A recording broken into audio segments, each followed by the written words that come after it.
dan pengenalan para menteri pemerintahan Presiden Joko Widodo dan Wakil Presiden Ma'ruf Amin. Presiden Jokowi akan mengumumkan susunan kabinet. Bapak Edi Prabowo, Menteri Kelautan Perikanan.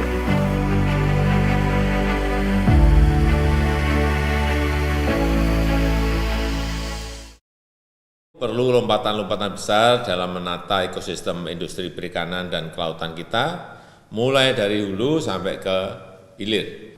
Kebijakan kelautan harus betul-betul bisa mengantisipasi dan mengadaptasi perkembangan teknologi baru, sehingga bisa membuat industri perikanan kita makin produktif dan juga makin kompetitif.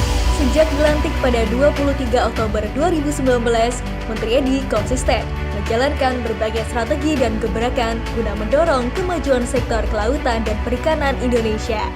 Amanah besar yang dititipkan Presiden kepadanya untuk memperbaiki komunikasi dengan nelayan dan meningkatkan sektor perikanan budidaya.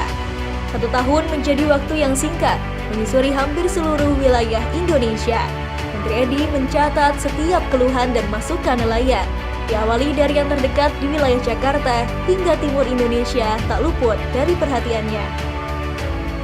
Sebetulnya permintaan Pak Jokowi kepada Pak Edi terkait keran komunikasi sudah dilaksanakan dengan baik, Mbak. Itu juga kami rasakan di level di provinsi. Kami komunikasi dengan teman-teman juga berjalan dengan lancar, dan ketika mereka ada kendala disampaikan ke pusat juga responnya juga sudah cepat.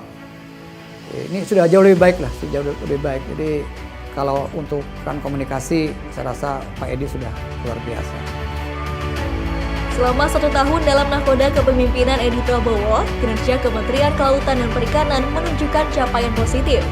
Meski di tengah pandemi COVID-19, sektor kelautan dan perikanan mampu beradaptasi dengan cepat melalui berbagai terobosan guna mendorong pemulihan ekonomi nasional dampak COVID-19.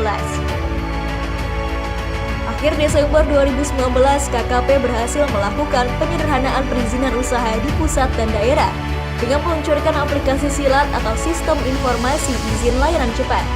Sebuah terobosan dan inovasi yang berhasil menuntaskan persoalan lamanya perizinan, sehingga izin di perikanan tangkap yang semula selama 14 hari dapat selesai dalam waktu 1 jam secara online.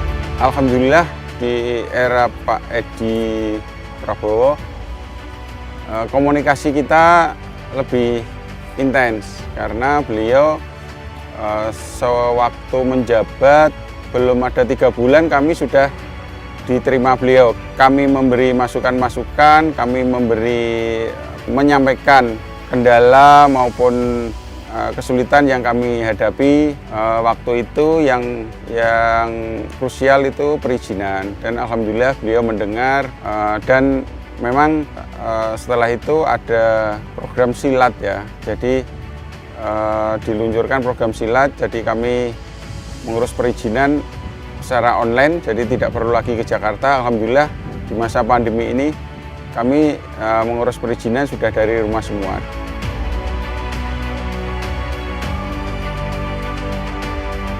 KKP juga memberi kemudahan akses permodalan melalui peran BLU LPM UKP dengan realisasi penyaluran BLU dan KUR guna mendukung peningkatan kesejahteraan nelayan dan pelaku usaha perikanan.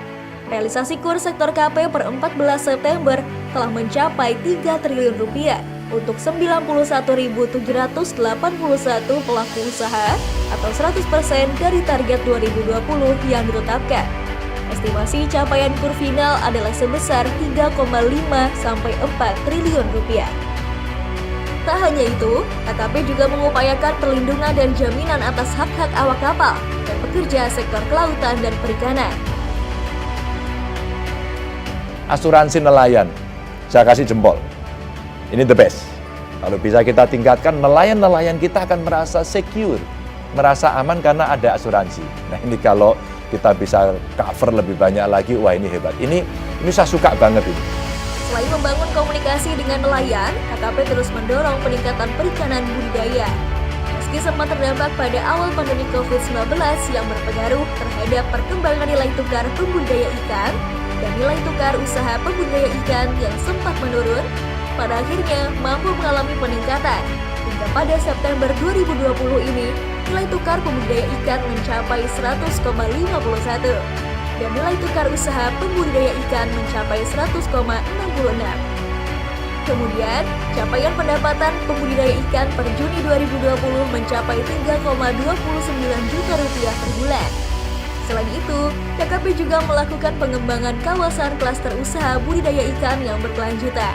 Di antaranya berfokus pada penyusunan data kawasan tambak nasional dengan membuat peta kawasan tambak di 5 kabupaten terpilih, yaitu Aceh Timur, Lampung Selatan, Cianjur, Sukamara, dan Buong. Dalam prioritas program kerja KKP tak luput dari pengembangan usaha bidang kelautan dan perikanan. Untuk itu, KKP berupaya meningkatkan standarisasi mutu dan keamanan produk perikanan, serta menghadirkan terobosan agar produk-produk dalam negeri bisa menjangkau berbagai negara. Salah satunya dengan layanan ekspor langsung dari Manado ke Jepang. Selain lebih efisien dalam waktu, juga terjadi efisiensi pengurangan biaya sampai 50% dari jalur sebelumnya. Selain ekspor langsung dari Manado ke Jepang, KKP juga telah meluncurkan ekspor perdana dari Palu ke Jepang dengan komoditas unggulan tuna sirip kuning atau yellowfin tuna. Selain industri besar, UMKM bidang kelautan dan perikanan berhasil bertahan di tengah pandemi COVID-19 dengan bantuan dan pendampingan dari KKP. Terima kasih kepada Bapak Menteri, semoga kedepannya produk kami mendapatkan usaha lebih maju lagi. Terima kasih kami ucapkan pada Bapak Menteri yang telah mendukung pengembangan UMKM di perikanan. Semoga ke depan UMKM perikanan lebih maju dan kami bangga buatan Indonesia.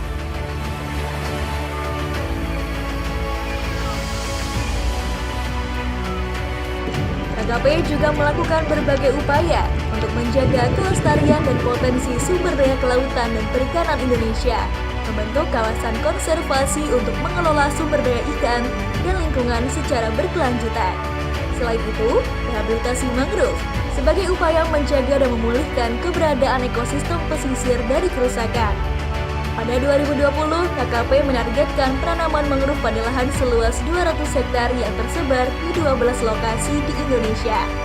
Kemudian, restorasi terumbu karang dengan peran aktif masyarakat di masa pandemi COVID-19 sebagai salah satu upaya pemulihan ekonomi nasional. Tak hanya itu, KKP juga mendorong pengembangan usaha garam rakyat atau PUGA dengan upaya meningkatkan produktivitas dan kualitas garam serta menjamin kontinuitas dan membangun kelembagaan usaha garam. Adapun penataan ruang laut dan zonasi juga menjadi salah satu capaian KKP guna mendukung kegiatan perikanan sekaligus menjaga keberlanjutannya.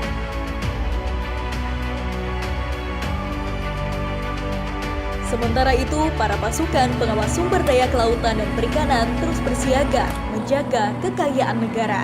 Tanpa kenal lelah dan gagah berani, mereka terus berpatroli memburu para pencuri ikan di tengah lautan. Nyawa mereka pertaruhkan demi menjaga kedaulatan.